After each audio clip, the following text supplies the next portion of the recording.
सत श्री अकाल जी सारिਆਂ ਨੂੰ ਸਵਾਗਤ ਹੈ ਤੁਹਾਡਾ ਸਾਡੇ ਚੈਨਲ ਰਾਸ ਹੋਮ ਤੇ।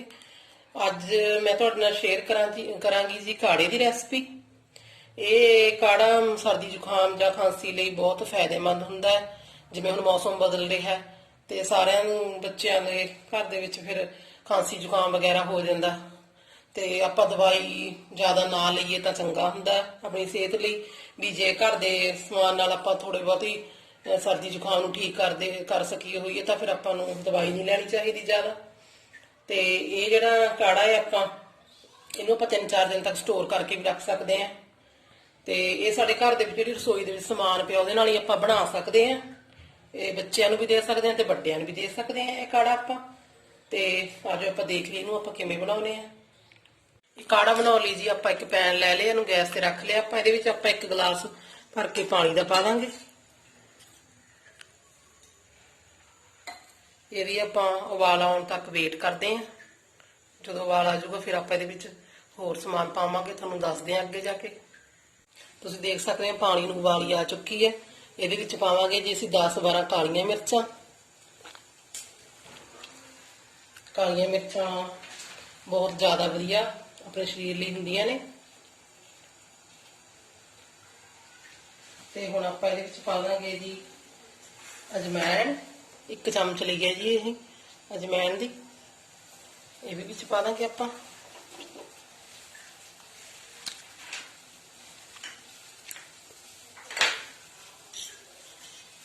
4 आपां इहदे विच पावांगे जी लौंग। ये लौंग तुसीं इस तरह फुੱਲ वाले लैने ने जिन्हां दे मूहरे इस तरह फुੱਲ बनिया हुंदा। ये पा देंगे आपां इहदे विच। हुण आपां इहदे विच पा देंगे जी ਇਹਦੀ ਮੇਨ ਚੀਜ਼ ਹੈ ਇਹ ਅਦਰਕ। ਇਹ ਪਾ ਦਾਂਗੇ ਇਹਦੇ ਵਿੱਚ ਆਪਾਂ ਕੱਦੂਕਸ ਕਰਕੇ। ਆਪਾਂ 1 ਇੰਚ ਅਦਰਕ ਦਾ ਟੁਕੜਾ ਦੇ ਵਿੱਚ ਕੱਦੂਕਸ ਕਰ ਦਾਂਗੇ। ਅਦਰਕ ਵੀ ਖਾਂਸੀ ਜ਼ੁਕਾਮ ਲਈ ਆਪਣੀ ਜਿਹੜੀ ਬਲਗਮ ਜੰਮੀ ਹੁੰਦੀ ਹੈ ਛਾਤੀ ਦੇ ਵਿੱਚ ਉਹਦੇ ਲਈ ਬਹੁਤ ਜ਼ਿਆਦਾ ਵਧੀਆ ਹੁੰਦਾ।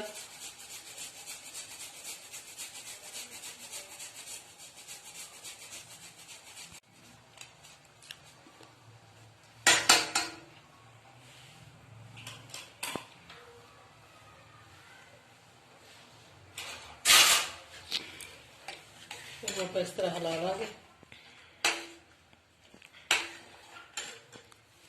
ਤੇ ਲਾਸਟ ਵਿੱਚ ਆਪਾਂ ਪਾ ਦਾਂਗੇ ਜਿਹਦੇ ਵਿੱਚ ਹਰੀਆਂ ਇਲਾਇਚੀਆਂ 4। ਇਹਦੇ ਮੂੰਹ ਖੋਲ ਕੇ ਇਸ ਤਰ੍ਹਾਂ ਪਾ ਦਾਂਗੇ ਆਪਾਂ। ਇਹ ਆਪਣੇ ਗਲੇ ਨੂੰ ਜਿਹੜੀ ਖਰਾਸ਼ ਹੁੰਦੀ ਹੈ ਉਹਦੇ ਲਈ ਠੀਕ ਹੁੰਦੀਆਂ ਨੇ।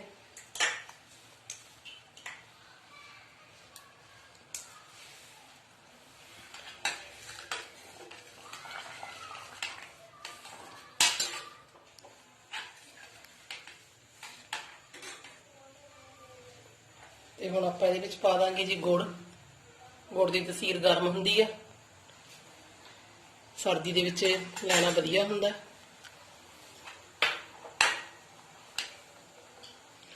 ਤੁਸੀਂ ਗੁੜ ਹੀ ਪਾਇਓ, ਚੀਨੀ ਨਾ ਪਾਇਓ। ਗੁੜ ਜ਼ਿਆਦਾ ਅਸਰਦਾਰ ਹੁੰਦਾ ਕਾੜੇ ਦੇ ਵਿੱਚ।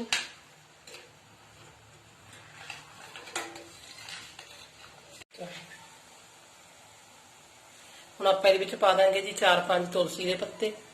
ਇਹ ਹਰ ਘਰ ਦੇ ਵਿੱਚ ਆਪਾਂ ਨੇ ਹੁੰਦੇ ਹੀ ਨੇ, ਇਹ ਵੀ ਤੁਸੀਂ ਜ਼ਰੂਰ ਪਾਇਓ। ਤੇ ਹੁਣ ਆਪਾਂ ਇਹਨੂੰ ਉਦੋਂ ਤੱਕ ਪਕਾਵਾਂਗੇ ਜਦੋਂ 1 ਗਲਾਸ ਦਾ ਅੱਧਾ ਗਲਾਸ ਨਾ ਰਹਿ ਜਾਵੇ। ਤੇ ਬਾਅਦ ਵਿੱਚ ਤੁਹਾਨੂੰ ਦੱਸਦੇ ਆ ਇਹਨੂੰ ਲੈਣ ਦਾ ਤਰੀਕਾ ਕਿਵੇਂ ਲੈਣਾ ਹੈ। ਤੁਸੀਂ ਦੇਖ ਸਕਦੇ ਹੋ ਇਹ ਹੁਣ ਅੱਧਾ ਰਹਿ ਗਿਆ ਜੀ, ਬਣ ਕੇ ਬਿਲਕੁਲ ਰੈਡੀ ਹੈ। ਹੁਣ ਆਪਾਂ ਗੈਸ ਦੀ ਫਲੇਮ ਬੰਦ ਕਰ ਦਿੰਦੇ ਆ ਤੇ ਇਹਨੂੰ ਅਸੀਂ ਗਲਾਸ ਦੇ ਵਿੱਚ ਛਾਣ ਲੈਂਦੇ ਆ। ਤੁਸੀਂ ਦੇਖ ਸਕਦੇ ਹੋ ਇਹ ਕਾੜਾ ਆਪਣਾ ਬਣ ਕੇ ਬਿਲਕੁਲ ਰੈਡੀ ਹੈ। देखो जी इस तरह का कलर हो गया। हम ये सर्दी जुकाम खांसी ਲਈ बहुत ज़्यादा फायदेमंद ਹੁੰਦਾ।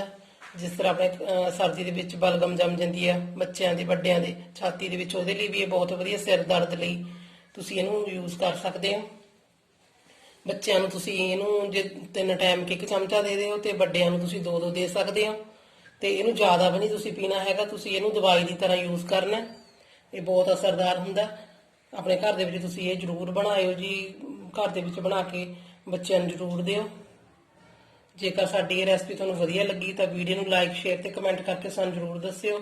ਚੈਨਲ ਨੂੰ ਸਬਸਕ੍ਰਾਈਬ ਕਰਨਾ ਬਿਲਕੁਲ ਨਾ ਭੁੱਲਿਓ ਜੀ। ਧੰਨਵਾਦ ਤੁਹਾਡਾ ਸਾਡੀ ਵੀਡੀਓ ਵੇਖਣ ਲਈ।